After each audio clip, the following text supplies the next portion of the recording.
नमस्कार, मैं भावेश गजपाल एक बार पुनः आपके साथ आपके अपने YouTube चैनल लक्ष्य विद भावेश गजपाल में। यदि आप चैनल पर नए हैं तो चैनल को सब्सक्राइब जरूर कीजिए, साथ ही बाजू में बेल आइकन को प्रेस करके उसे ऑन मोड पे रखिए ताकि जैसे ही कोई मैं नया वीडियो डालूं आपको तुरंत नोटिफिकेशन प्राप्त हो सके। इसके अलावा आप मेरे टेलीग्राम चैनल लक्ष्य विद भावेश गजपाल सर्च करके वहां पर जुड़ सकते हैं। डिस्क्रिप्शन बॉक्स में उसका लिंक भी दिया हुआ है और बाकी वीडियो के लिंक आपको प्लेलिस्ट में मिलेंगे। प्लेलिस्ट में जाइए, सभी वीडियो के लिंक आपको एक साथ मिलेंगे इसी यूट्यूब चैनल के। प्लेलिस्ट में जाइए या वीडियोस में जाइए, ठीक है।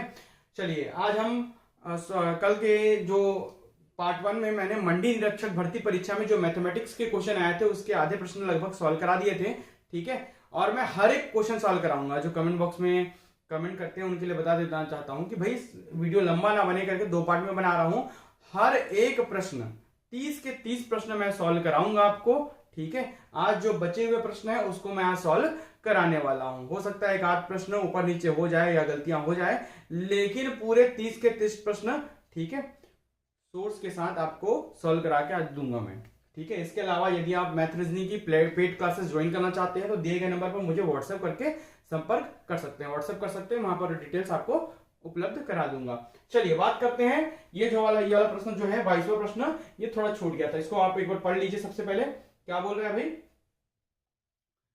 150 मीटर लंबी रेलगाड़ी एक खंबे को 15 सेकंड में तथा उतनी ही लंबी एक दूसरी रेलगाड़ी को विपरीत दिशा में चल रही है ना, 8 सेकंड में पार कर जाती है। खंबे को 15 में और उतनी ही लंबी रेलगाड़ी को 8 सेकंड में पार कर जाती है, तो दूसरी रेलगाड़ी की चाल ज्ञात करना है, ठीक है। समझ आ रहा है? दूसरी रेलगाड़ी की हमको चाल यहां पर निकालना है। चलिए, क्वेश्चन नंबर 22 है। ये बीच का प्रश्न छूट गया था कल, है ना, तो इसको हम सॉल्व कर लेते हैं आज। प्रश्न क्रमांक 22, 21, 23, 24 आपको दिख रहा है, 22 को सॉल्व कर लेते हैं। 26 को यही सॉल्व करा था, 25 इसके नीचे है। हमेशा जब मैं ट्रेन वगैरह या इस टाइप का चाल से मजदूरी पढ़ाता हूं तो हमेशा खासकर ट्रेन में जो डायग्राम बनाता ही हूं, ठीक है। मान लो एक खंबा है, इस खंबे को एक ट्रेन पार किया, ठीक है, और एक दूसरी ट्रेन को भी पार किया। जब दूसरी ट्रेन को वो ट्रेन पार करेगा, पहला ट्रेन, ये दूसरा ट्रेन, तो कुछ इस प्रकार शो होगा। विपरीत दिशा में चल रहा है दूसरा ट्रेन, खंबे को पार करने में लग रहा है उसको 15 सेकंड का समय, ठीक है। और इस ट्रेन की लंबाई है 150 मीटर, 150 मीटर, ठीक है। उतनी ही लंबी दूसरी ट्रेन भी है तो उसकी लंबाई भी 150 मीटर है। और ये ट्रेन जो है दूसरी ट्रेन को पार करने में लगा रहा है 8 सेकंड का समय। कितने सेकंड का? 8 सेकंड का समय। ये पूरे कंडीशंस यहां पर दिए हुए हैं। तो पहला कंडीशन दिया है कि 150 मीटर लंबे रेलगाड़ी, है ना, जो है एक खंबे को 15 सेकंड में पार कर लेती है, ठीक है। तो यहां पर पहली रेलगाड़ी की चाल निकाल लेते हैं। पहली रेलगाड़ी ट्रेन की चाल निकाल लेते हैं।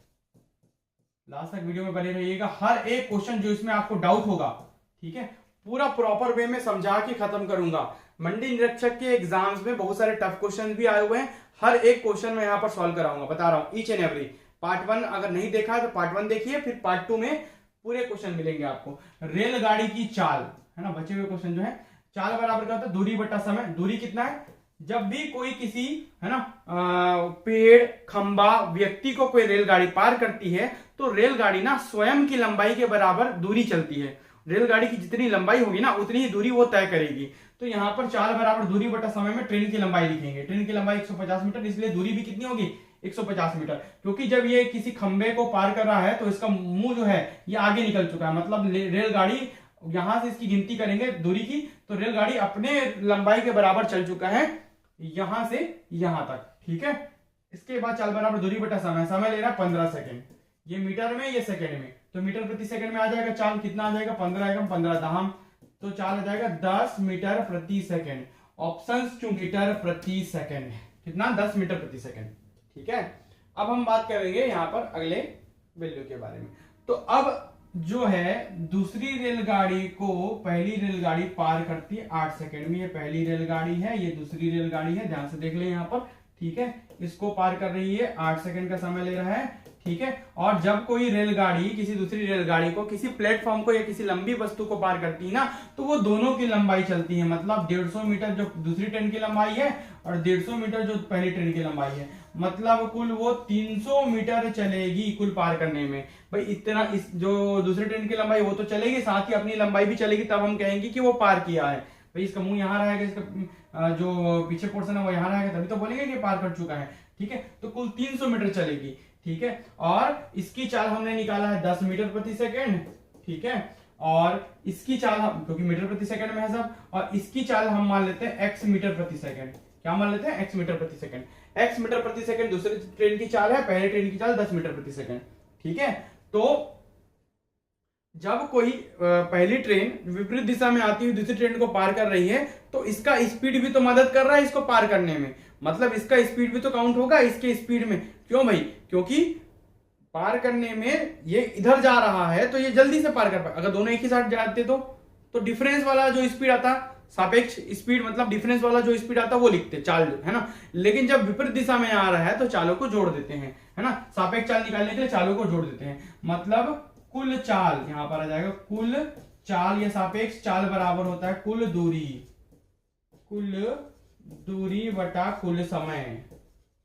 पार करने में लगा कुल समय, पार करने में लगा चाल, मतलब सापेक्ष चाल है ये।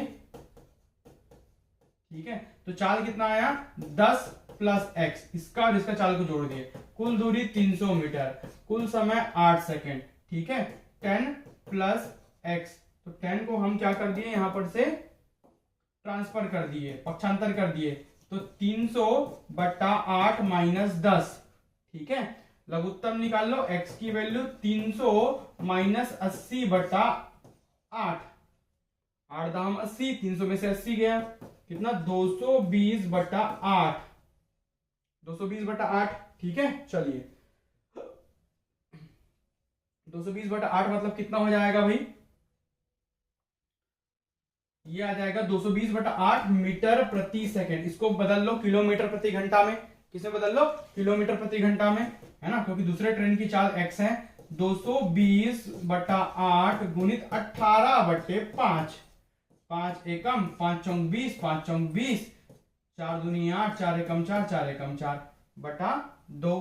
ठीक है, तो बच गया ना? हाँ, 4 एकम 4, 4 एकम 4, 5 चौक 20 बच गया, फिर 20, फिर 5 चौक 20।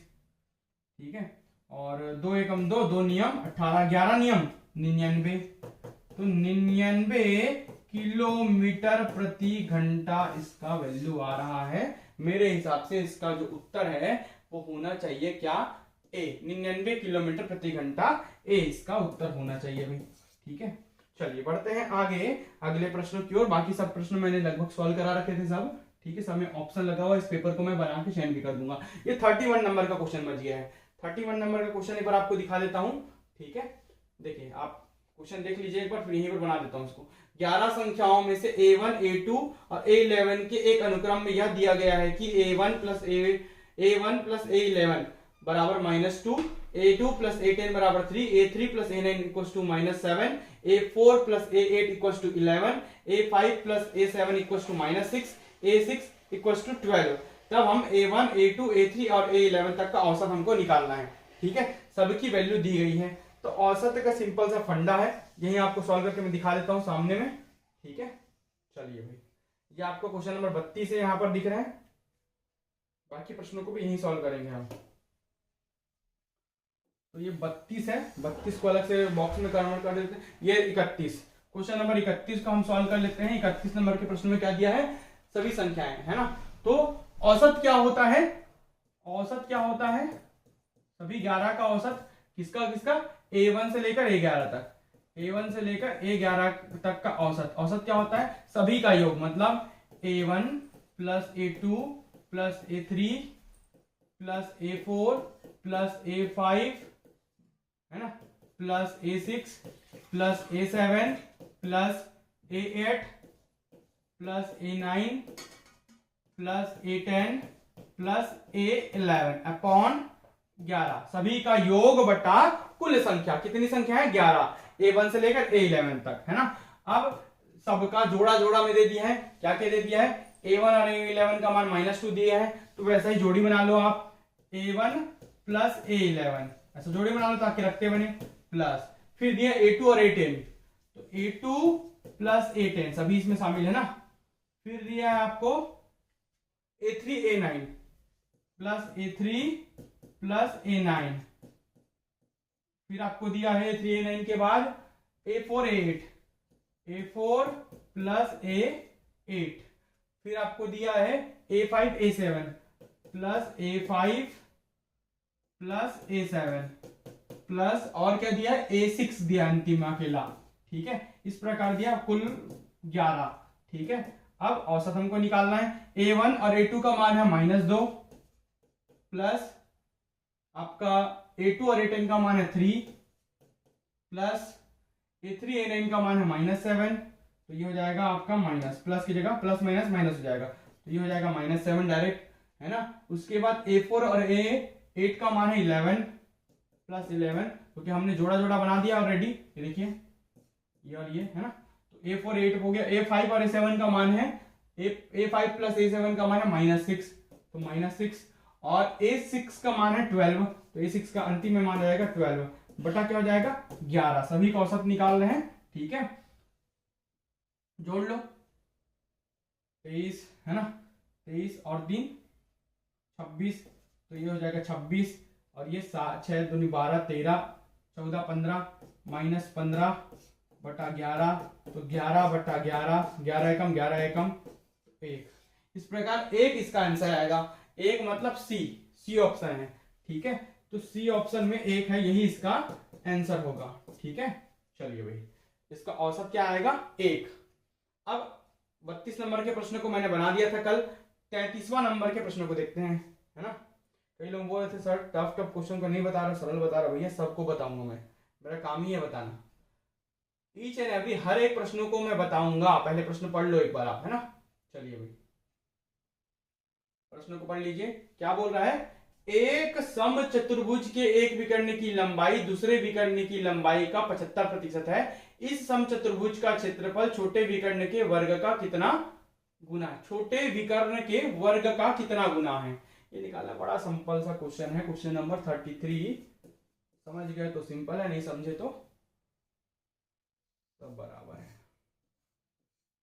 ये एक समचतुर्भुज है, इसके दो विकर्ण मैं बना लिया हूं। एक समचतुर्भुज ले लेता हूं ABCD, एक समचतुर्भुज मैंने ले लिया ABCD, ठीक है। इसके दो विकर्ण हैं D1 और ये वाला D2, ठीक है। A और C विकर्ण का मान मैंने ले लिया D1 और B और D विकर्ण का मान मैंने ले लिया D2, दो विकर्ण है, ठीक है। अब बोल रहा है कि एक विकर्ण की लंबाई दूसरे विकर्ण की लंबाई का 75% है, मतलब D1 75% है D2 का, ऐसी तो बोला है ना। तो मतलब D1 इक्वल टू 75 बटा 100, है ना भाई, परसेंट को हटाने के लिए, इंटू D2, मतलब D1 इक्वल टू 3/4, 3 25 दिया, 25 चौक बराबर D2, ये एक इक्वेशन आ गया। D1 equal to 3/4 of D2, है ना। एक इस समचतुर्भुज का क्षेत्रफल छोटे विकर्ण के वर्ग का कितना गुना है ना। तो समचतुर्भुज का क्षेत्रफल, समचतुर्भुज का क्षेत्रफल कितना होता है भाई, समचतुर्भुज का क्षेत्रफल, ठीक है, 1/2 गुणित विकर्ण 1 गुणित विकर्ण 2, दोनों विकर्णों का गुणनफल, D1 इंटू D2, दोनों विकर्णों का गुणनफल, ये होता है समचतुर्भुज का क्षेत्रफल 1/2। यहां से D1 की वैल्यू तो D1 है और D2 की वैल्यू निकालो, D2 की वैल्यू निकालो, क्योंकि आपको छोटा विकर्ण नहीं देखना, छोटा विकर्ण का मान में भी D1 ही होगा, क्योंकि ये 3/4 है D2 का, है ना। इसलिए छोटा विकर्ण D1 है, तो D1 को रोकना पड़ेगा, D2 को कन्वर्ट करना पड़ेगा। तो यहां से हम एक इक्वेशन निकाल लेते हैं कि D2 बराबर हो जाएगा 4 ऊपर, तिर्यक गुना करके 3 नीचे, तो 4/3 D1, ये एक इक्वेशन हमने निकाल लिया, ठीक है, ताकि हम यहाँ पर D2 का मान पुट कर सके। क्या 4/3 D1, D1 को इसलिए रोका, D2 को इसलिए कन्वर्ट किया क्योंकि यही छोटा विकर्ण है, और यहाँ पर छोटे विकर्ण की बात करिए, छोटे विकर्ण D1 3/4 है D2 का, मतलब D2 बड़ा है और वो 3/4 है किसका, D2 का। D1 मतलब 75% ही है, D2 100% है, मतलब जाहिर सी बात है D1 छोटा है, छोटे विकर्ण को रोकना है, मतलब छोटे विकर्ण के बारे में ही बात कर रहे हैं, 2/3 है ना। तो ये क्या हो जाएगा 2/3 D1 का स्क्वायर, 2/3 D1 का स्क्वायर। ठीक है, तो क्या बोल रहा है, इस समचतुर्भुज का क्षेत्रफल छोटे विकर्ण के वर्ग का कितना गुना है, 2/3। देखिए समचतुर्भुज का क्षेत्रफल 2/3 आया D1 ही क्या है, छोटा विकर्ण है, छोटे विकर्ण के वर्ग का, तो 2/3 है ना, का के मतलब गुना, 2/3 आया गुने में, तो इसका मतलब आएगा 2/3। ये ए ऑप्शन सही होगा। कौन सा ऑप्शन सही होगा, ए ऑप्शन, क्योंकि यहां पर आया हमारा वैल्यू 2/3, ऑप्शन नंबर ए सही है इसका आंसर। ठीक है, चलिए बात करते हैं अगले प्रश्न के बारे में, प्रश्न क्रमांक 34 आपको एक बार दिखा देता हूं जूम करके। ठीक है, एक घन के सभी सतहों के क्षेत्रफलों का योग 3750 वर्ग मीटर है, तब उस घन के सभी किनारों की लंबाइयों का योग कितना होगा, सभी किनारों की लंबाइयों का योग कितना होगा। ठीक है, चलिए बात करते हैं हम इसके बारे में, इस प्रश्न के बारे में। इस प्रश्न को हम सॉल्व कर लेते हैं, यहां पर जूम कर लेता हूं ताकि आपको समझ आए। क्या बोल रहा है, एक घन के सभी सतहों के क्षेत्रफलों का योग 3750 है ना।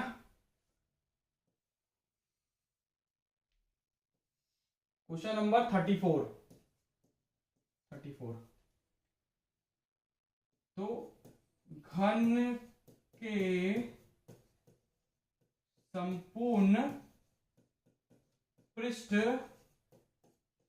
का क्षेत्रफल क्या होता है भाई, घन के संपूर्ण पृष्ठ का क्षेत्रफल कितना दिया है, संपूर्ण पृष्ठ मतलब सभी सतह 3750, और इसका फॉर्मूला क्या होता है 6a²। कोई भी घन है, कोई भी घन है, ठीक है, तो उसकी एक भुजा यदि ए है तो सभी भुजाएं क्या होंगी, ए ही होंगी, क्योंकि घन में भुजा बराबर होती है। ठीक है, जहां पर ए क्या है, घन की भुजा है, ए क्या है, घन की भुजा है। ठीक है, चलिए बात करते हैं अब हम, इसका वैल्यू कितना दिया, 3750 दिया है। ठीक है, तो a² इक्वल्स टू 3750/6। ठीक है, 6 कम 6, 6 छके 36, ठीक है, बच गया 15, 6 दूनी 12 और 6 पंचे 30, तो a² इक्वल्स टू आया 625। ठीक है, तो a की वैल्यू आई √625, तो a की वैल्यू आई 25, 25 गुणित 25 करोगे 625 निकलेगा। तो a क्या है, भुजा है, a क्या है, भुजा है। क्या पूछा है ना, एक भुजा का लंबाई निकल गई, एक भुजा की लंबाई कितनी है 625 मीटर, कितनी मीटर, 25 मीटर। तो घन में कितनी भुजाएं, 12 भुजाएं। ठीक है, एक घन में 12 भुजाएं या 12 किनारे बोल सकते हो, सभी किनारों की लंबाइयों का है ना। तो घन में 12 भुजाएं या किनारे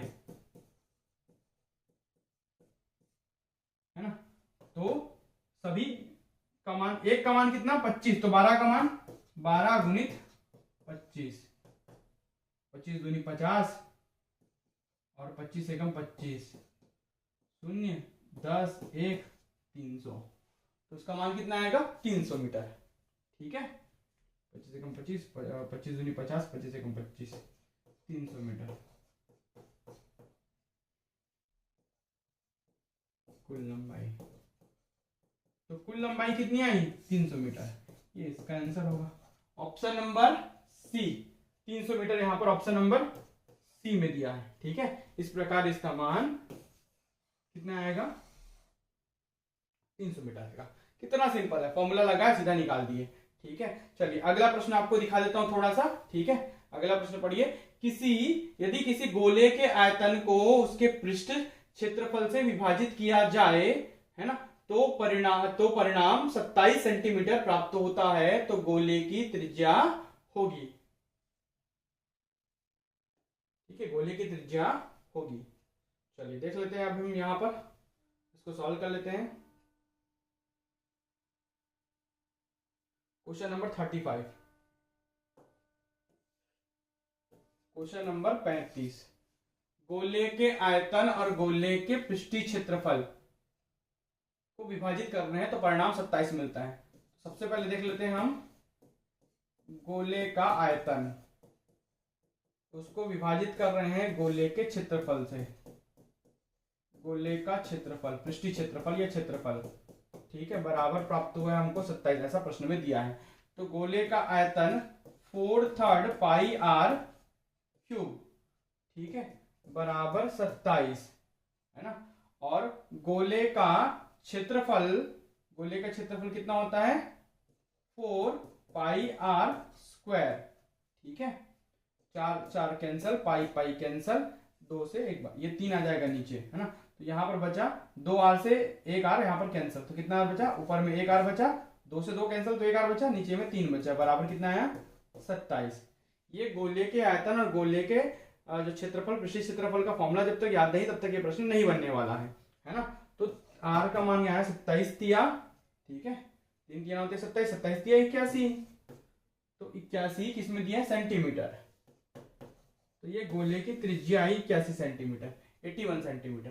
तो गोले की त्रिज्या कितनी होगी 81 सेंटीमीटर। ऑप्शन नंबर सी ही इसका आंसर होगा। देखिए कितना आसान है, ठीक है। चलिए बढ़ते हैं अगले प्रश्न की ओर, लाइन से देखते जाइए, सब प्रश्न को सॉल्व करके दिखाता हूं बारी बारी से।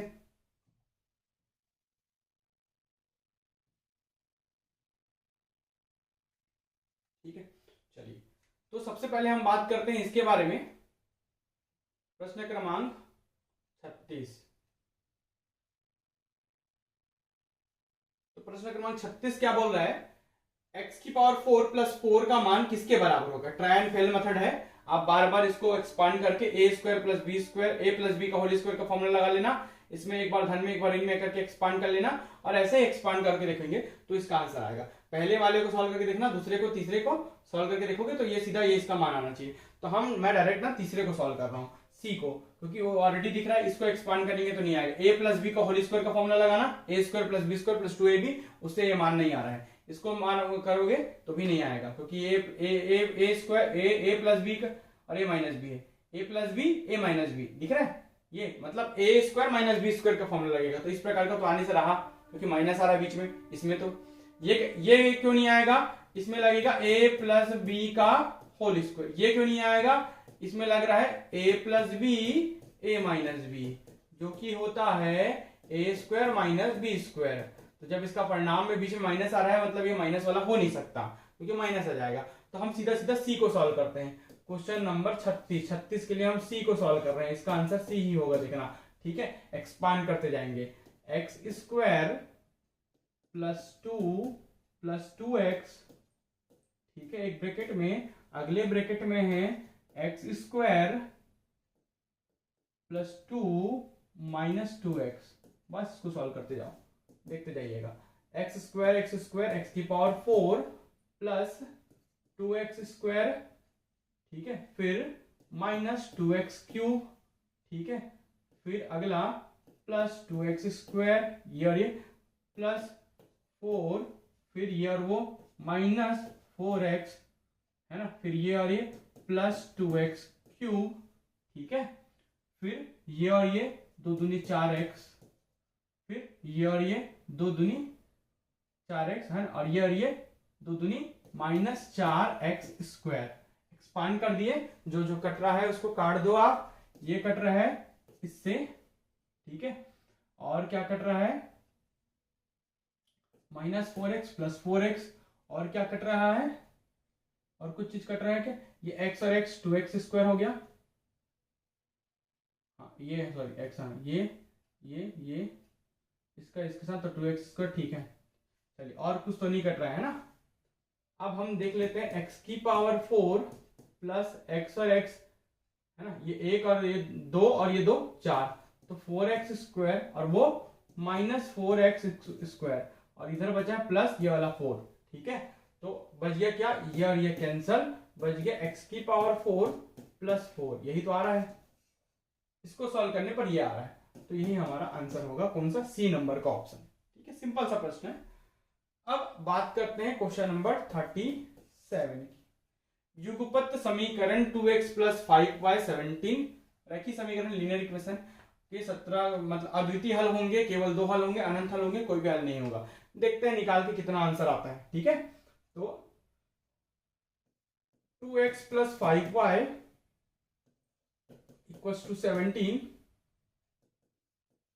5x + 3y = 14। ऐसे इक्वेशन को, रैखिक इक्वेशन को सॉल्व करने के लिए किसी भी एक वैल्यू को एलिमिनेट करना पड़ता है, चाहे वो x को हटा लो चाहे y को हटा लो, किसी भी एक वैल्यू का मान आपको आना चाहिए। ठीक है, तो ऐसा क्या करें कि एक वैल्यू बराबर हो जाए। ठीक है, तो 5 दूनी 10, 2 पंचे 10, तो पहले में मैं 5 को गुना कर देता हूं, दूसरे में 2 गुना कर। दो इक्वेशन है, equation number 1, equation number 2। Equation number 1 में मैं 5 का, इक्वेशन नंबर 2 में मैं 2 का गुना कर देता हूं, तो ये x की वैल्यू दोनों में 10 हो जाएगी। 10 हो जाएगी मतलब उसको घटा दूंगा तो कट जाएगा। तो अगला नया इक्वेशन क्या आएगा, 10x + 5 पंचे 25y, फिर 17 पंचे 7 पंचे 35 का 5 हाथ का या 3, 5 एकम 5, 3 8 85। ठीक है, और उसके बाद 2 का गुना कर दो, 10x 5 दूनी, फिर 3 दूनी 6y, फिर 14 दूनी 28। घटाने का चिन्ह ला लो, जोड़ने का घटाना, घटाने का जोड़ना हो जाएगा, है ना। तो चिन्ह परिवर्तित हो जाएगा, ये दोनों कैंसल, एक एलिमिनेट हो गया, इसी को बोलते हैं एलिमिनेशन मेथड। इसमें से गया तो ये बचा 19y, क्योंकि ये प्लस है ये माइनस है इसलिए बड़ी संख्या का चिन्ह लगेगा, क्योंकि ये प्लस है ये माइनस है। 15 में से 8 गया, कितना बचा आपका, 7 बचा यहाँ पर, और 7 में से 2 गया 5 बचा 57। 19 एकम 19, 19 दिया 57। y की वैल्यू यहाँ पर आ गई 3। अब इसको पुट कर लो किसी भी एक इक्वेशन में। सबसे सरल लग रहा है हमको इक्वेशन नंबर ये वाला, मतलब 2x + 5y = 17 में मैं पुट कर लेता हूं 3 की वैल्यू को यहाँ। ठीक है, यहाँ पुट कर लो, 2x 5 दिया 15, 3 y की जगह 3 की वैल्यू रख दिया, और 17 पक्षांतर कर दो, 15 को ट्रांसफर कर लो, तो 2x = है ना, यहाँ पर पक्षांतर कर दिया, 17 में से 15 गया, 2 बचा, 2 और 2, x की वैल्यू क्या आएगी 1, x की वैल्यू क्या आएगी 1 आएगी, है ना।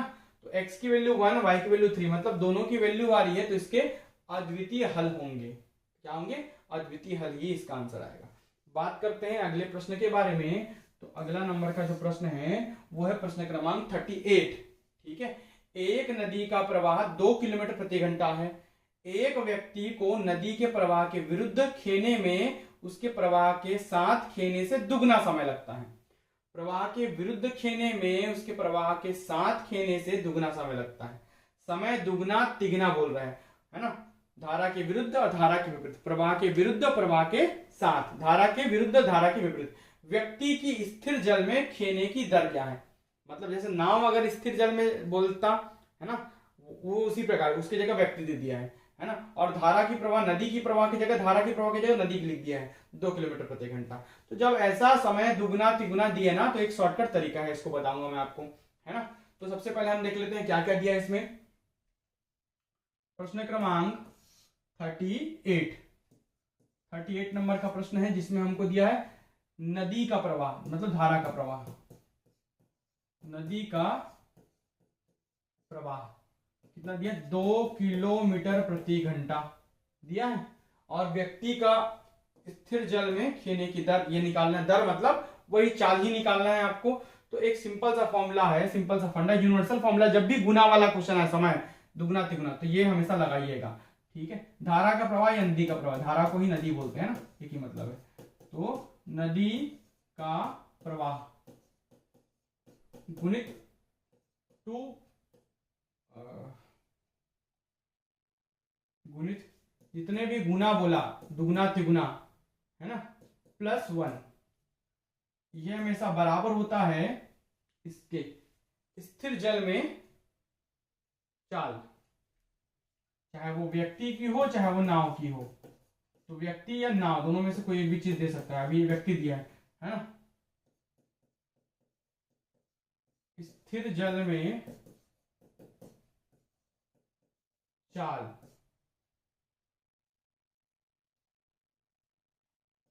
गुणित जितना भी गुना बोला -1।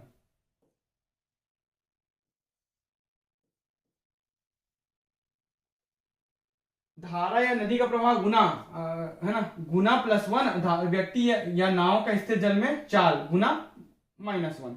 देखिए इतनी गुनी दुगनी तिगुनी बोले ना, उसका +1 इसमें, इसमें -1। चुपचाप पुट कर दो। नदी का प्रवाह या धारा का प्रवाह का वैल्यू कितना दिया, 2 किलोमीटर प्रति घंटा, रख दो। 2 गुना, कितना गुना बोला है, दुगना बोला है। कितना गुना बोला है, दुगना। प्रश्न में कितना बोला, दुगना बोला है, तो दुगना मतलब 2 + 1 = व्यक्ति का स्थिर जल में चाल को मान लो x, क्या मान लिए x, इसको लिख लिए x। कितना गुना, दुगना, 2 - 1, ठीक है। 2 2 और 1 3 बराबर, ये 2 में से 1 गया 1 और बच गया क्या, खाली x। 3 दूनी 6 किलोमीटर प्रति घंटा x को आपने क्या माना है, व्यक्ति की स्थिर जल में चाल, यही इसका आंसर आएगा 6 किलोमीटर प्रति घंटा। यूनिवर्सल फॉर्मूला, चुपचाप फॉर्मूला लगाओ और खत्म करो। कुछ प्रश्न ऐसे होते हैं जो सीधे फॉर्मूले से बनते हैं, ऑप्शन नंबर ए इसका आंसर होगा, ठीक है। चलिए बात करते हैं आगे अगले प्रश्न की ओर बढ़ते हैं हम। प्रश्न क्रमांक 39 और 40 को देख लेते हैं बारी बारी से, ठीक है। चलिए प्रश्न क्रमांक 39 को देख लेते हैं, 39 क्वेश्चन को। 39 में क्या बोल रहा है भाई, यदि L पैरेलल है M के, L पैरेलल है M के, जैसे दे दिया है, ठीक है। तो कोण 1 और कोण 2, ये कोण और ये कोण का योग कितना होगा, ठीक है। L पैरेलल है M के, बना दिए, ये आ गया आपका, है ना, ये कोण आपको दिख रहा है, 2 कोण संगत कोण दिख रहा है ना। अगर इसका मान 30 डिग्री है तो ये कोण 2, तो कोण 2 का मान भी क्या होगा, 30 डिग्री ही होगा। संगत कोण ही तो है ना, मैं भी नाम भूल जाऊं लेकिन संगत कोण ही है, ठीक है। जितना ये झुका है उतना ही ये भी झुका रहेगा, क्योंकि ये दोनों क्या है, जब दो समानांतर, दो लाइनें क्या होती है, समानांतर होती है, पैरेलल होती है, तो जितना ये झुका रहेगा उतना ही ये भी झुका रहेगा, है ना। अब ये जो है ये कितना दिया, कोण 1 है ना, और इसकी वैल्यू निकालनी है। तो यहाँ पर ये कोण, यहाँ पर क्या है, सरल रेखा है, ठीक है। सरल रेखा में ये अगर 30 अंश है तो जाहिर सी बात है ये 150 अंश होगा। 30 50 क्या, 180, है ना। इसको क्या बोलेंगे, सरल रेखा का कोण। सरल रेखा का कोण कितना होता है, 180 अंश का। तो यदि ये 30 डिग्री है, ठीक है, यदि ये 30 डिग्री है तो जाहिर सी बात है ये कितना होगा, 150 डिग्री। 150 + 30 मिला के कितने, सरल रेखा पर बना कोण 180 अंश का होता है, ठीक है। तो ये हमारा कोण 1 का मान कितना आ गया, 150 अंश, और कोण 2 का मान कितना आ गया, 30 अंश। तो हमको पूछा क्या है, कोण 1 + कोण 2 बराबर 150 + 30 बराबर 180 अंश। आएगा इसका उत्तर 180, डी ऑप्शन,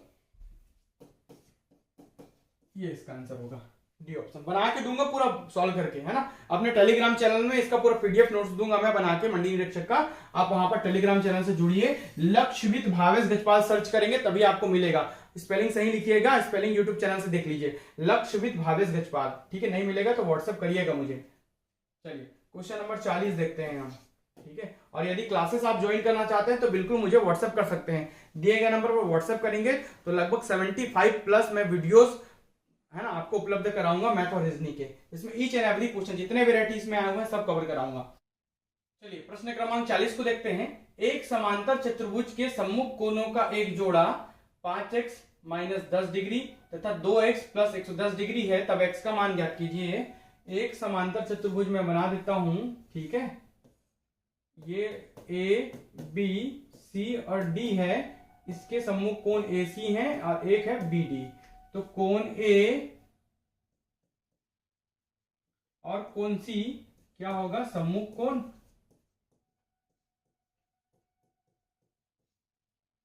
और कोण B और कोण D भी क्या है, सम्मुख कोण।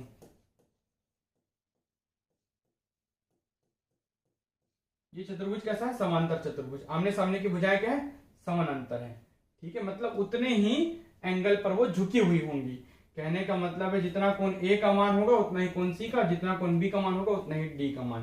तो यहाँ पर एक जोड़ा दिया गया है, मतलब कोई भी एक जोड़ा ले लो, चाहे आप इसको मान लो चाहे आप इसको मान लो। मैं इसको मान लेता हूँ, ठीक है, इसको नहीं मान रहा हूँ, ए और सी को मान रहा हूँ कि वो जोड़ा दिया गया है, ये कोण ए होगा मान लेता हूँ और ये कोण सी होगा मान लेता हूँ, ठीक है। तो दोनों आपस में बराबर है क्योंकि सम्मुख कोण है और समांतर चतुर्भुज में ये सम्मुख कोण क्या है, बराबर है, ठीक है। चलिए देखते हैं अब हम। तो कोण ए बराबर कोण सी, मतलब 5x minus 10 equals to 2x plus 110 degree, ठीक है। तो 5x माइनस 2x पक्षांतर कर दिए, 2x को इधर, 110 प्लस 10, ठीक है। 3x equals to 120 degree, 3 Ekam 3, 3 Chowk 12, 40, x का मान आया 40 डिग्री, ठीक है। क्या पूछा है, x का मान क्या है, 40 डिग्री। ऑप्शन नंबर बी इसका सही आंसर होगा। चलिए, है ना, खत्म हो गया यहाँ पर 40वां प्रश्न भी। बढ़ते हैं आगे अगले प्रश्न की ओर।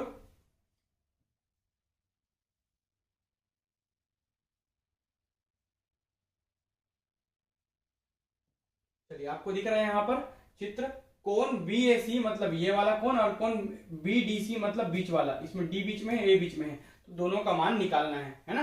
तो यहाँ पर सीधा सीधा थ्योरम है, क्वेश्चन नंबर 41 में सीधा सीधा एक प्रमेय काम करता है। कौन सा थ्योरम काम करता है कि भाई कि वृत्त के किसी चाप से, जो चाप का मान क्या है, BC है, चाप क्या है, BC, तो वृत्त के किसी चाप से केंद्र पर बना कोण उसी चाप से वृत्त के किसी परिधि पर उपस्थित किसी अन्य बिंदु पर, है ना, उसी चाप के द्वारा वृत्त की परिधि पर स्थित किसी अन्य बिंदु पर बने कोण का दुगना होता है। मतलब थ्योरम सीधा सीधा प्रमेय जो कि मैं पढ़ाया हूं, और इसका रेखा कोण वगैरह का फ्री वीडियो भी यूट्यूब में डाला हूं, प्लेलिस्ट में मैथ सॉल्यूशन में देखिएगा, मैथ्स फॉर ऑल एग्जाम्स करके प्लेलिस्ट बना हुआ है, इसमें पूरा एग्जाम्स ये सभी प्रश्न कराया हूं, सभी थ्योरम कराया हूं, जितना भी इसमें से प्रश्न है ना सब फ्री में करवाया हूं, फ्री बोल रहा हूं ना, फ्री वीडियोस उसमें डले हुए हैं। चलिए बात करते हैं, मतलब ये यदि 120 है तो ये हो जाएगा 60 और ये हो जाएगा 60, सीधा थ्योरम। थ्योरम क्या बोलता है कि केंद्र पर, उसी चाप से केंद्र पर बना कोण उसी चाप के द्वारा वृत्त की परिधि पर स्थित किसी अन्य बिंदु पर बने कोण का दुगना होता है। ये दुगना है मतलब कितना है, ये 2x है तो ये x होगा, ये 2x मतलब 120 डिग्री है तो ये कितना होगा 60, मतलब कोण BAC का मान भी 60 होगा और कोण BDC का मान भी क्या होगा, 60 डिग्री होगा। किससे, प्रमेय से, थ्योरम से, ठीक है, प्रमेय से। तो कोण BAC प्लस कोण BDC बराबर 60 प्लस 60 बराबर 120 अंश, आंसर सीधा सीधा 120 अंश, बी। ये खत्म। क्वेश्चन नंबर 42, कोई धन साधारण ब्याज की दर से 20 वर्ष में 4 गुना हो जाता है, ब्याज की वार्षिक दर याद कीजिए, समय दिया है T 20 वर्ष, T का मान कितना दिया है, 20 वर्ष दिया है T का मान, ठीक है, समय T का मान दिया है 20 वर्ष। चलिए इसके बाद मूलधन मान लेता हूं मैं, मूलधन प्रिंसिपल की वैल्यू P मान लेता हूं, क्या मान लेता हूं, P। तो मूलधन हमको दे दिया है P, है ना। तो जब भी गुनी हो जाए, 4 गुनी, 5 गुनी, 2 गुनी, 3 गुनी, तो वो होता है मिश्र धन। क्या होता है, मिश्र धन। और मिश्र धन हमेशा किसका गुना होता है, मूलधन का। तो मिश्र धन 4 गुना हो गया मूलधन का, तो मूलधन में 4 का गुना कर दिया तो ये निकल गया मिश्र धन, ठीक है। गुनी हो जाएगा मतलब चुपचाप मिश्र धन है वो, आंख बंद करके आप मिश्र धन लगा लो साधारण ब्याज में, इतनी गुनी हो गई बोलेगा वो मिश्र धन है। 4 गुनी हो गई तो मूलधन की 4 गुनी हो गई, तब वो क्या बन गया है, मिश्र धन बन गया है। तो अब मिश्र धन मिल गया तो हमको सीधा से निकालना है मिश्र धन का फॉर्मूला। मिश्र धन बराबर क्या होता है, मूलधन धन ब्याज, मूलधन धन साधारण ब्याज, ठीक है। तो मिश्र धन का मान है 4P, मूलधन है प्रिंसिपल P, ब्याज है PRT, मूलधन गुणित दर गुणित समय बटा 100, समय का मान है 20 वर्ष बटा 100, 20 एकम 20 पंचे, ठीक है। P और P कॉमन निकाल लो, 4P, P यहां से कॉमन तो 1 प्लस यहाँ पर R बचेगा, यहाँ पर बटा 5 बचेगा, P और P कैंसल, दोनों साइड बराबर की तरह गुने में है तो काट सकते हैं, जोड़ने घटाने में रहेगा तो नहीं काट सकते, इसलिए कॉमन निकाल के हम लोग गुने में करके काट दिए हैं। यहाँ पर आया 4, 5 एकम 5 प्लस R बटा 5, तीन गुना कर लो, 5 चौक 20 बराबर 5 प्लस R, ट्रांसफर कर लो, पक्षांतर कर लो, 15% R का मान 15 ऑप्शन में नहीं है वार्षिक दर क्या है, ठीक है। तो मे भी ये इसका आएगा 15%, मे भी ये विलोपित हो जाए क्योंकि ऑप्शन तो नहीं दिख रहा है। मेरे हिसाब से ऐसे ही बनना चाहिए भाई, ठीक है। और किसी को इसका कुछ और आंसर आ रहा हो तो बताइएगा जरूर, ठीक है। तो मेरे हिसाब से 15% इसका आंसर आना चाहिए। आगे बात करते हैं क्वेश्चन नंबर 43 की, ठीक है। यदि 60 वस्तुओं का क्रय मूल्य 40 वस्तुओं के विक्रय मूल्य के बराबर हो तो लाभ का प्रतिशत कितना है ना। 60 वस्तुओं का क्रय मूल्य 60 रुपए, एक वस्तु का 1 रुपए मान लो, 60 वस्तु का 60 रुपए, 40 वस्तु का विक्रय मूल्य आपको उसी हिसाब से निकालना पड़ेगा। 60 वस्तुओं का जो क्रय मूल्य है वो 40 वस्तुओं के विक्रय मूल्य के बराबर। कुछ नहीं करना है यार, चुपचाप लिख दो, इसको बनता है ऐसे। पूरा प्रश्न जो कराया हूं वही सब आया हुआ है क्लास में। जितने प्रश्न मैंने कराए, जितने वैरायटी के, सभी उसी वैरायटी के प्रश्न आए हुए हैं, लगभग 90% प्रश्न, ठीक है। 100% तो किसी भी वो में नहीं होता है, लेकिन 90% प्रश्न जो मैंने कराया वो आए हैं। तो 60 वस्तुओं का क्रय मूल्य, 60 वस्तुओं का क्रय मूल्य मतलब कॉस्ट प्राइस सीपी, 60 वस्तुओं का क्रय मूल्य बराबर है 40 वस्तुओं के विक्रय मूल्य के, मतलब एसपी के, सेलिंग प्राइस के, ठीक है। अब ध्यान देने वाली बात है कि यहां पर आपको लाभ दिखा रहा है, मतलब 60 वस्तुओं को आपने जितने में खरीदा, 40 को जब आपने उसको बेचा तो उतना आप खरीदी जितना किया था, जितने पैसे का उतना आपने प्राप्त कर लिया। मतलब अभी भी आपको 20 वस्तु बचे हुए हैं जिसको बेचोगे तो आपका प्रॉफिट दिखाएगा, मतलब 20 वस्तु का लाभ हुआ है। 20 वस्तु का जितना मूल्य होगा ना उसके बराबर आपको लाभ हुआ है। तो यहां पर सीधा सीधा लाभ आपको दिख रहा है, ठीक है। तो लाभ का प्रतिशत इसलिए यहां पर निकालने बोल रहा है। लाभ का परसेंट बराबर क्या होता है, लाभ बटा क्रय मूल्य गुणित 100, ठीक है, एक वस्तु का, ठीक है।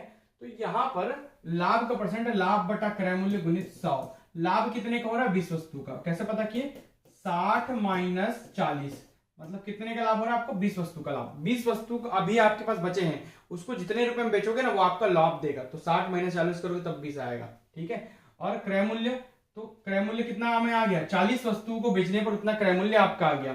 तो 40 वस्तु के बराबर ही आपका क्या है, क्रय मूल्य है। तो लाभ का परसेंट है लाभ बटा क्रय मूल्य गुणित 100। जब रुपयों पैसों में हो, जब वस्तुओं में दिया हो ना, तो 60 वस्तुओं का क्रय मूल्य 40 वस्तुओं के विक्रय मूल्य के बराबर। क्रय मूल्य विक्रय मूल्य नहीं दिया है, वस्तुओं की संख्या दिया है। तो वस्तुओं की संख्या दिया तो लाभ दिखा रहा है 20, जो पीछे रहेगा वही नीचे रहेगा, दिमाग में बसा लो। 60 माइनस 40, ये लाभ आपको समझ आ रहा है ना, लाभ दिख रहा है। 20 वस्तु मेरे पास बचे हुए हैं, उसको बेचूंगा तो लाभ दिखाएगा।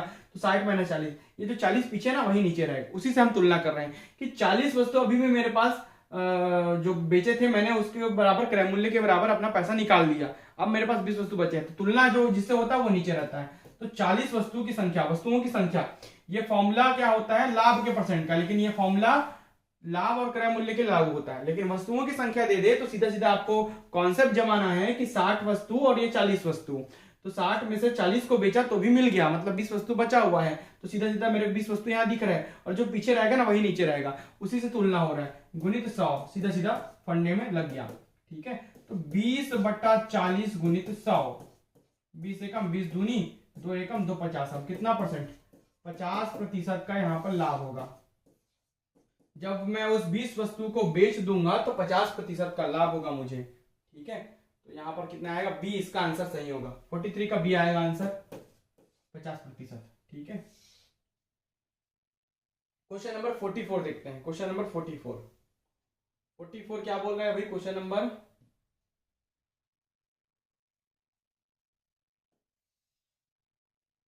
44 क्वेश्चन नंबर, पी 6000 रुपए में क्रय की गई वस्तु को 30% लाभ लेकर क्यू को बेचता है। अच्छा, पी क्यू आर वाला है, पी क्यू आर और एस 4 जन है। पी का क्रय मूल्य 6000 रुपए है,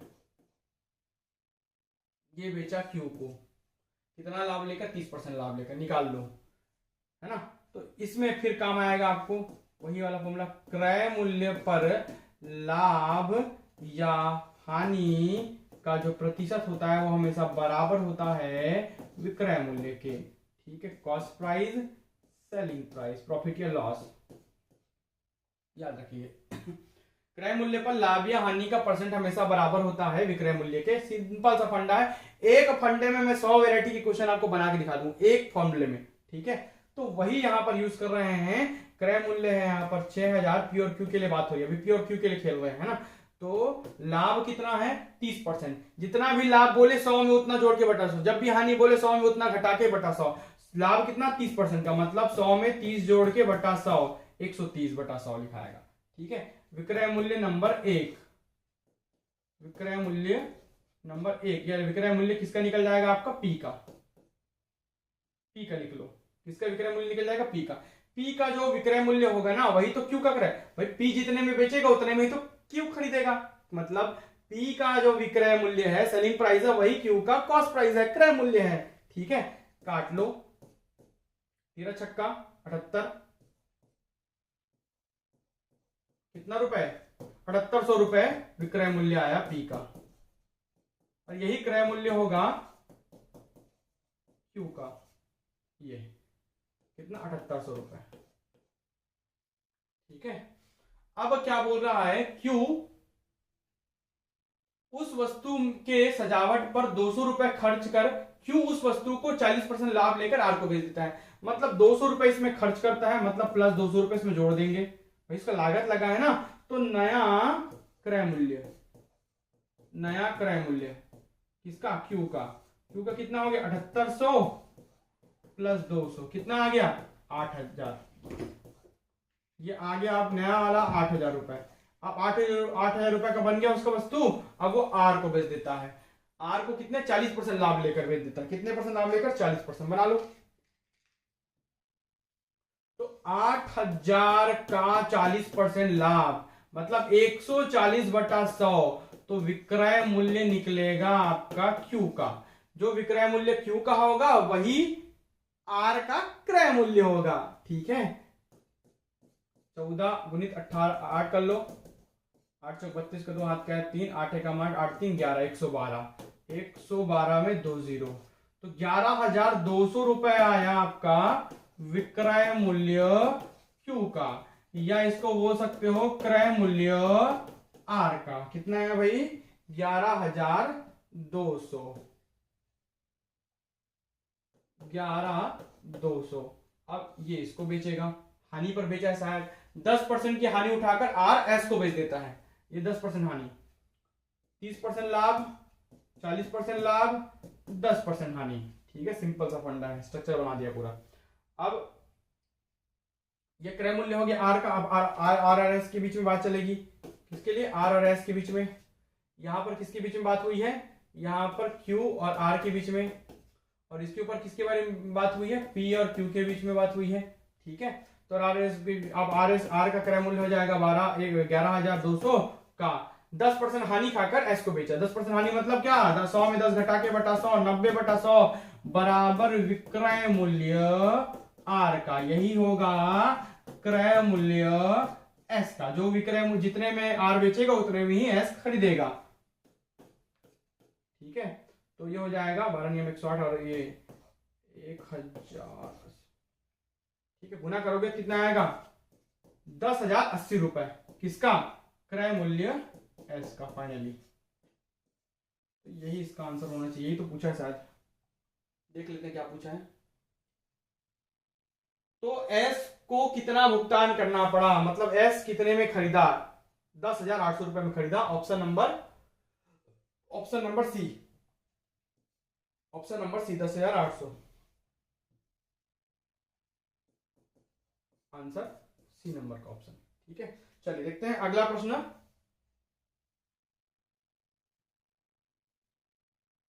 अगला जो है ये वाला प्रश्न है, क्वेश्चन नंबर 45,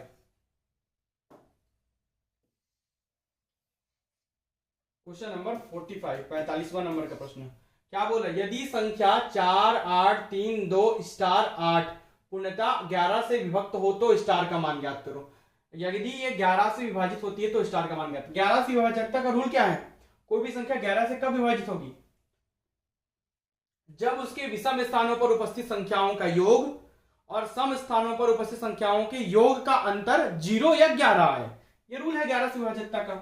ठीक है, तो 4, 8, 3, 2, 7 स्टार और 8 कब भाग जाती है पूरी पूरी 11 से? जब विषम स्थान, मतलब 1, 3, 5 और 7, ये पहला स्थान, ये तीसरा स्थान, ये पांचवा स्थान और ये सातवां। संख्या नहीं बोल रहा है, स्थान पूछ रहा है ना। और ये सम स्थान। तो विषम स्थान देख लेते हैं। विषम स्थान पर संख्याओं का योग माइनस सम स्थान पर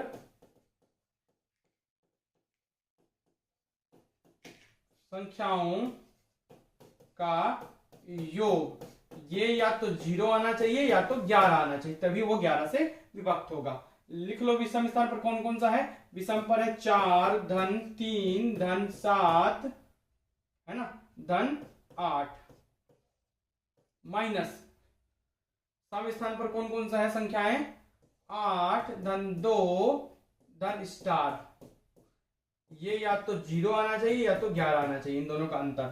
ठीक है, 7 दूनी 14, 7 21 और 1 22, माइनस 8 2 10 और स्टार। ठीक है, तो -10 माइनस स्टार, ब्रैकेट ओपन कर दिए, इक्वल्स टू या तो 0 आना चाहिए या तो 11 आना चाहिए।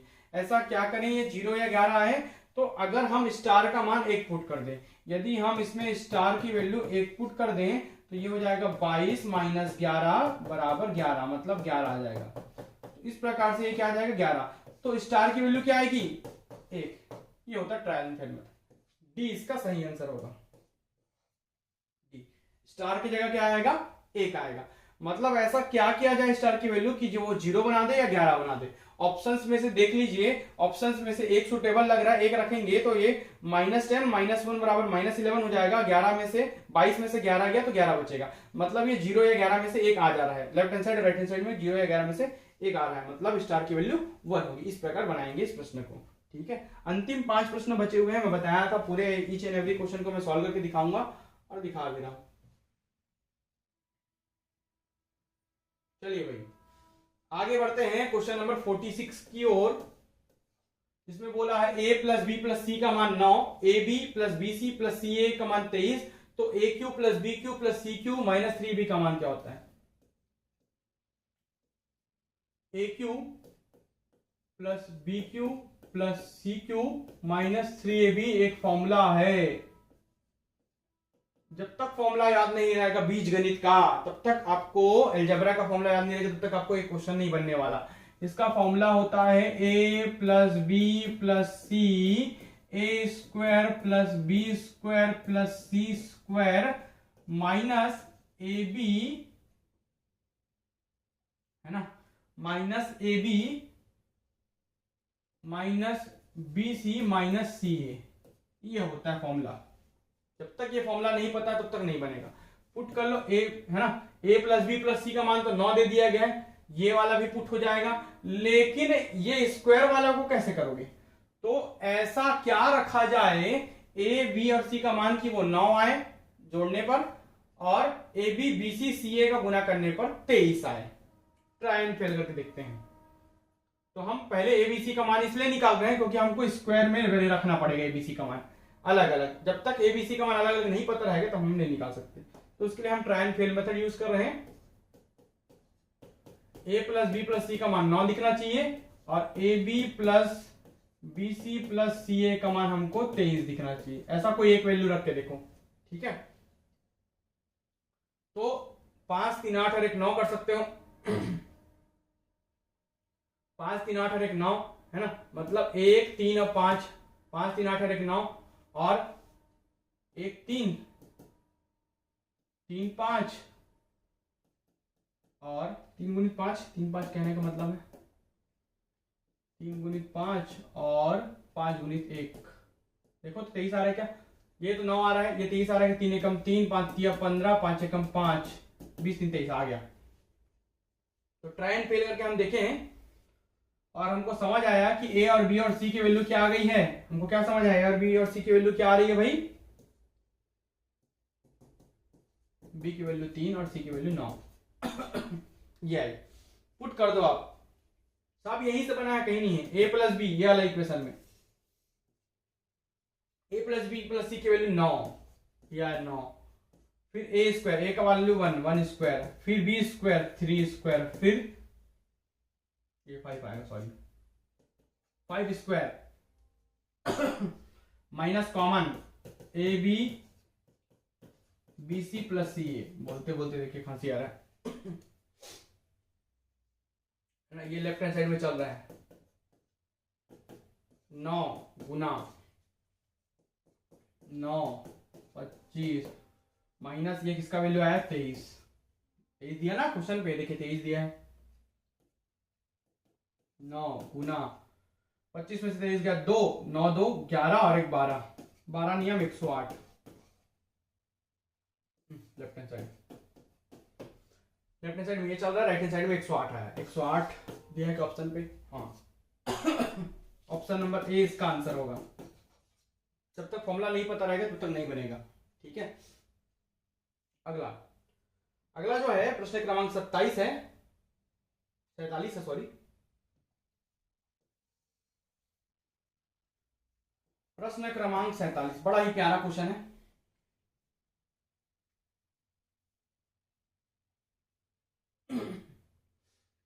यदि एक बहुपद f ऑफ x को 2x प्लस 3 से भाग दिया जाए तो शेषफल क्या होगा। देखिए बहुपद के दो रूल हैं, है ना। बहुपद को भाग दे सकते हो, भाज्य बराबर भाजक गुणित भागफल धन शेषफल करके, और दूसरा तरीका है इसका जो बहुपद का जो शेषफल प्रमेय है, शेषफल प्रमेय। तो शेषफल प्रमेय हम लगा लेते हैं, शेषफल थ्योरम। एकदम नया प्रश्न है, नया सीखने मिलेगा आपको। शेषफल प्रमेय नंबर 1 क्या बोलता है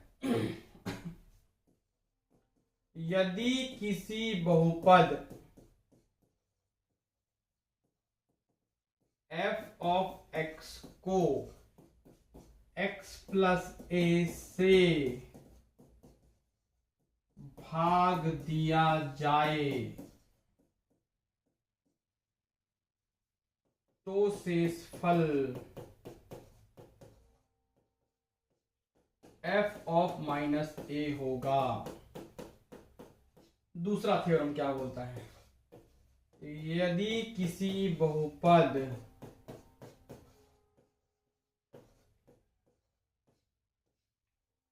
f ऑफ x को x माइनस a से, देखिए प्लस a माइनस a, भाग दिया जाए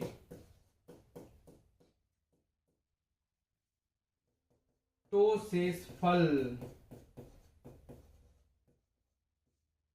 f ऑफ a होगा। देखिए प्लस वाले में माइनस, माइनस वाले में प्लस, सिंपल सा फंडा है। हमको ये वाला जरूरत पड़ेगा क्योंकि हमारा x प्लस a टाइप का है। एक 2x प्लस 3 कैसा दिख रहा है, ठीक है, सिंपल सा थ्योरम है।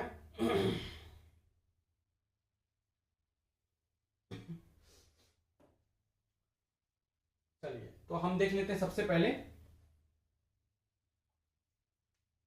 f of x 2x plus 3 से भाग दिया जाए तो f of x f of 0 हो जाता है सीधा सीधा। f ऑफ 0 इसका मतलब ये है कि 2x प्लस 3 इक्वल टू 0 रखते, देखो आपको निकल जाएगा वैल्यू। 2x बराबर माइनस 3, x बराबर माइनस 3/2। x की वैल्यू क्या है माइनस 3/2।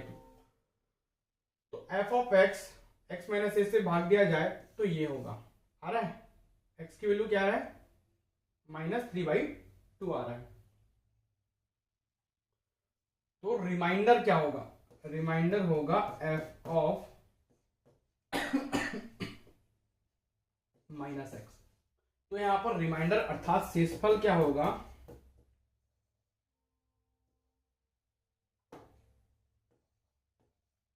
शेषफल मतलब रिमाइंडर क्या होगा, ये मतलब f ऑफ माइनस 3/2। ये वाला डी वाला आंसर सही होगा, -3/2। ठीक है, ये वास्तव में ए ही है, इसको जब ऐसा निकालते हैं ना,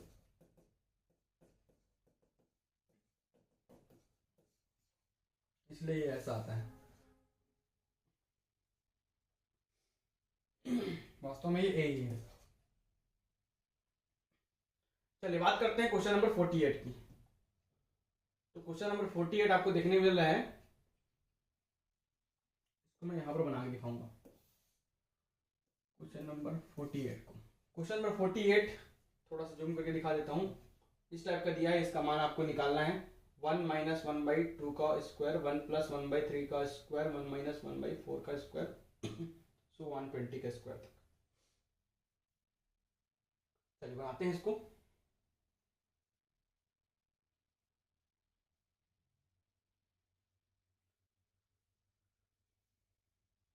टू 1 - 1/2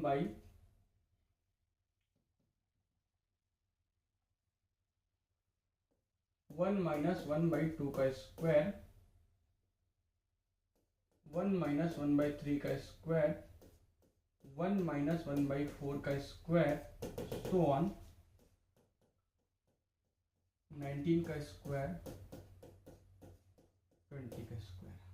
ठीक है, तो ये आपको कैसा दिख रहा है फॉर्मूला, ए स्क्वायर माइनस बी स्क्वायर बराबर ए प्लस बी, ए माइनस बी। बीजगणित का फॉर्मूला दिख रहा है आपको हर एक में।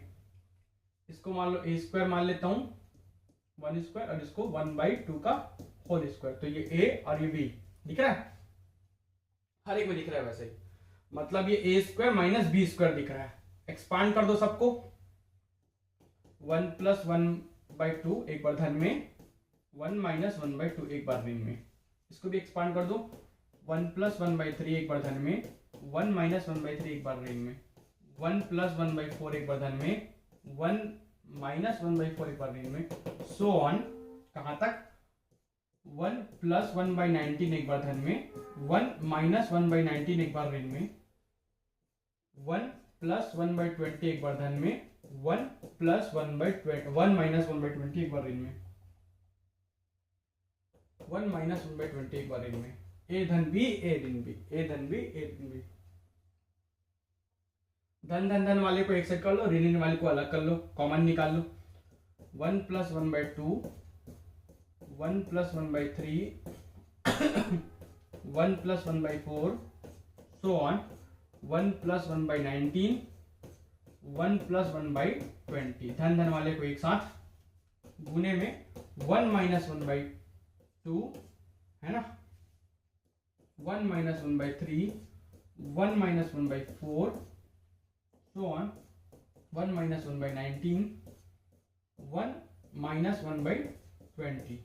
ठीक है, चलिए सॉल्व कर लेते हैं अब अगला। 2 एकम 2 लघुत्तम निकाल, 2 एकम 2 और 1 3, ये हो जाएगा 3/2, 3 एकम 3 और 1 4, गुणित 4/2, गुणित 4/3 सॉरी, 4 एकम 4 और 1 5, 5/4, सो ऑन 19 एकम 19 और 1 20, 20/19, गुणित 20 एकम 20 और 1 21, 21/20, गुणित ये वाला 2 एकम 2, 2 में से 1 गया 1, तो ये 1/2, गुणित 3 एकम 3, 3 में से 1 गया 2, 2/3, गुणित 4 एकम 4, 4 में से 1 गया 4 में से 1 गया 3, तो ये हो जाएगा 3/4, सो ऑन। सब चीज ऐसी कटेंगी, आगे हो जाएगा 19 एकम 19, 19 में से 1 गया 18/19, ये हो जाएगा 19/20, यहां तक 3 3 4 4, ऐसे ही 5 इधर भी आएगा, 5 इधर भी होगा, कट जाएगा है ना, 19 इधर भी होगा, कट जाएगा, 20 20, ये वाला और ये वाला बस बचेगा, 2 2 3 3 4, यहाँ पर भी अगला पद भी 4/5 होगा, फिर 5/6 होगा, सब कटता जाएगा। वैसे ही 18 भी कटेगा, 19 19 से भी कट जाएगा, इधर 20 बचेगा। इसमें क्या बचा 2 और इधर 21, मतलब 21/2 बचा, गुना इधर क्या बचा 1 और ये इधर क्या बचा 20, 1/20 बचा, मतलब कितना 21/40। 21/40 को जब डिवाइड करोगे तो लगभग आंसर आएगा आपका ये वाला 5.52 सॉरी 0.525 कितना आएगा 0.525 0.525 ये आंसर आएगा। ऑप्शन नंबर सी इसका आंसर होगा। भाग देख लेना, ठीक है। चलिए और क्या बची है इसमें, और क्या बची है भाई, 2 प्रश्न और बच गए हैं। लघुत्तम महत्तम का दिख रहा है एक प्रश्न तो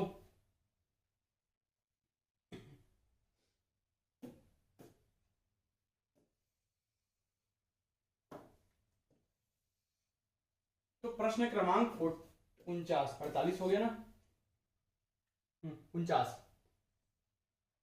12 के 2 गुणज, एक बार इसको पढ़ा देता हूं।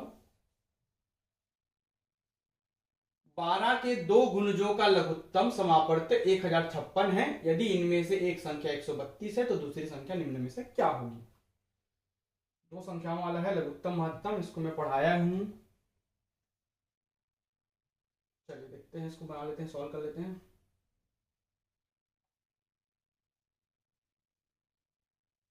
बारह के 2 गुणन है ना, तो 12 का गुणज में से एक संख्या 132 दिया है, तो 12 का गुणज मतलब मल्टीपल है उसमें, 12 दोनों में कॉमन है। 12 का गुणज कहने का मतलब 12 उभयनिष्ठ है। उभयनिष्ठ मतलब कॉमन है दोनों में, जो गुणज है संख्या में से, है ना।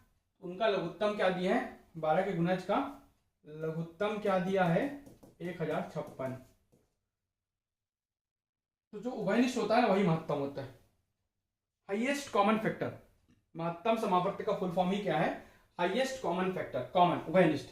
तो 12 जो है 132 में भी 12 आएगा किसी गुणे में, और 12 अगले संख्या जो भी 12 का गुणज होगा, ठीक है। जो दोनों संख्या है उनमें से एक संख्या आपको दे दिया है 132, और जो दूसरा संख्या है वो 12 का गुणज होगा, मतलब 12 के गुणे में कुछ होगा। मतलब मैं ले लेता हूँ 12x होगा, 12 तो रहेगा, उसके गुणे में कोई संख्या होगा, तो मतलब 12 का गुणज होना। ये भी 12 का गुणज है, ये भी 12 का ही गुणज है, ठीक है।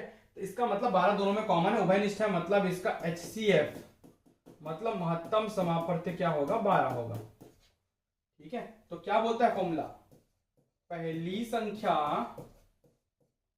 गुणित दूसरी संख्या बराबर लघुत्तम समापवर्त्य गुणित महत्तम समापवर्त्य, ठीक है। पहली संख्या 132, दूसरी संख्या 12x बराबर लघुत्तम 1056 गुणित महत्तम 12, ठीक है। गुणे में है 12 12 कैंसल, x की वैल्यू 1056 बत्ता 132, है ना, ठीक है। काट लो 132 को 56 से, 12 एकम 12, 12 एकम 12, 12 नियम 108, 12 अट्ठे 96, 12 अट्ठे 96, और इधर 5 और 4 9, 12 अट्ठे 96, 88, 11 एकम 11, अट्ठे 88, बच गया 8। x की वैल्यू क्या आई 8 आई है ना। तो दूसरी संख्या में रख लो, यहां पर दूसरी संख्या आपने क्या निकाला है 12x, 12 गुणित 8, 12 अट्ठे 96, 96, यही इसका आंसर होगा। 96 कहां पर है इसमें, ऑप्शन में, ऑप्शन नंबर सी है 96। ये देखिए ऑप्शन नंबर सी क्या है इसमें 96 है, तो मतलब यहां लिख देते हैं ये ऑप्शन नंबर सी है और ये इसका आंसर है दूसरी संख्या, ठीक है। अब बच गया हमारे पास कौन सा क्वेश्चन भाई, एक क्वेश्चन ये वाला, क्वेश्चन नंबर 50, ठीक है।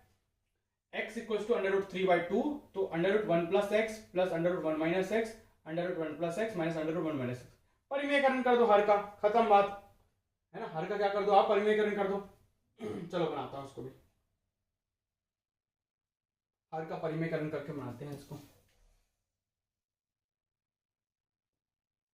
चलिए भाई प्रश्न क्या दिया है मैं देख लेता हूं। x की वैल्यू दी है 3/2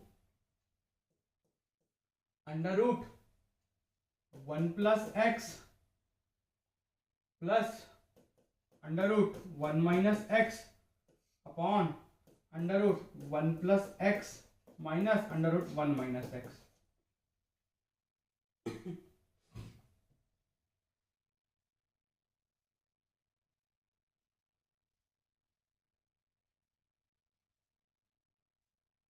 चलिए हर का परिमेयकरण कर रहे हैं। क्या? हर का परिमेयकरण। और नहीं लिख रहा हूं, यहीं पर से परिमेयकरण कर दे रहा हूं। Under root 1 plus X plus under root, चिन्ह बदल जाता है, 1 minus X under root 1 plus X plus under root 1 minus X. ठीक है, हर का परिमेयकरण कर दिया है। ए धन बी ए ऋण बी दिख रहा है, ए धन बी ए ऋण B, A square minus B square formula लग जाएगा ऊपर वाले में।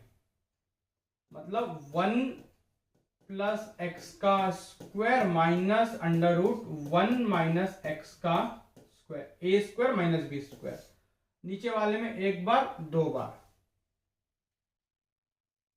Sorry sorry sorry sorry sorry sorry, ऊपर वाला तो दो बार है भाई।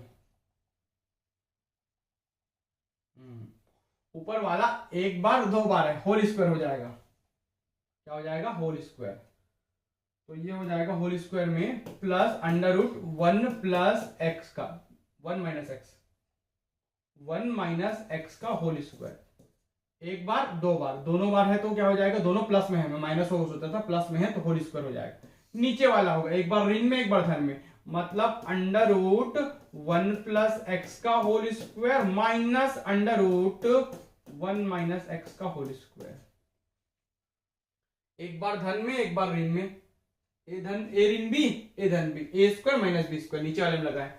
ऊपर वाला को ए धन बी का होल स्क्वायर का फॉर्मूला लगा के एक्सपांड कर लो, इसको A square minus B square लगाए हैं, एक्सपांड कर लो। A square plus B square plus 2 A B, नीचे वाला वर्ग से वर्गमूल हट जाता है, 1 plus X minus 1 minus minus का प्लस एक्स, एक एक कैंसल। ऊपर वाला रूट से रूट हट गया, रूट से रूट हट गया, 1 plus X plus 1 minus x plus 2, ये दोनों का गुना करोगे तो सीधा हो जाएगा 1 माइनस एक्स स्क्वायर। एक बार धन में एक बार ऋण में, 1 minus x square, 1 square minus x square. ठीक है, अपॉन एक्स और एक्स 2x। ठीक है, यहां पर x x cancel, 1 plus 1 2 plus 2 under root. ठीक है, ये हो जाएगा 1 माइनस एक्स का स्क्वायर अपॉन 2x। 2 दोनों से कॉमन निकाल लो, 1 plus under root 1 minus X का स्क्वायर, ठीक, अपॉन 2x। 2 2 कैंसल। अब यहां पर x की वैल्यू थी √3/2, पुट कर दो। x की वैल्यू थी √3/2, पुट कर देते हैं। ठीक है, 1 प्लस अंडर रूट 1 माइनस √3/2 का होल स्क्वायर अपॉन √3/2। x की वैल्यू सब जगह √3/2 पुट कर दिए। अभी पुट करना ज्यादा आसान है, शुरू में पुट कर देते लेंदी हो जाता, नहीं बनता, पहले सरल कर लिया करो। ठीक है, ये हो जाएगा, वर्ग से वर्गमूल हटेगा तो ये सीधा सीधा लिख रहा हूं इसको 1 माइनस 3/4, ये √3/2। और कैसे हो जाएगा? 1 प्लस 4 एकम 4, 4 में से 3 गया 1, 1/4, 1/4 मतलब 1/2 बाहर निकलेगा सीधा सीधा, तो √3/2। और कैसे हो जाएगा? 3 एकम 3, 2 एकम 2 और 1 3, मतलब 3/2 बटा √3/2। 2 2 कैंसल, क्या बचा? 3/√3। 3 का मतलब क्या है? √3 मल्टीप्लाई √3, 3 को दो बार रूट का गुना लिख सकते हैं, बटा √3। क्या बचा? √3। तो अंततः इसका आंसर क्या आएगा? √3 ऑप्शन पे दिया होगा, ऑप्शन पे दिया होगा भाई √3। देखते हैं कहां पर है, ऑप्शन पे दिया, हाँ दिया है, ऑप्शन नंबर डी है √3, ऑप्शन नंबर डी है √3, यही इसका आंसर होगा। ठीक है, ऑप्शन नंबर डी।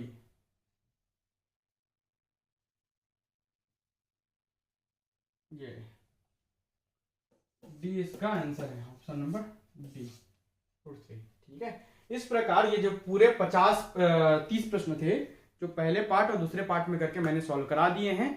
जैसा कि मैंने कहा था कि पूरे ईच एंड एवरी क्वेश्चन मैं सॉल्व कराऊंगा और ईच एंड एवरी क्वेश्चन मैंने सॉल्व कराए हैं यहाँ पर। ठीक है, इसके अलावा इसका जो पीडीएफ है मैं अपने टेलीग्राम चैनल में दे दूंगा, वहां पर से आप डाउनलोड कर पाएंगे और बना के भी अलग से सॉल्व करके इसका पीडीएफ दे दूंगा। आप मेरी मैथ और रीजनिंग की क्लासेस ज्वाइन कर सकते हैं, पेड क्लासेस रहेंगी, उसको ज्वाइन कर पाएंगे। वीडियो में अंत तक बने रहने के लिए बहुत बहुत धन्यवाद।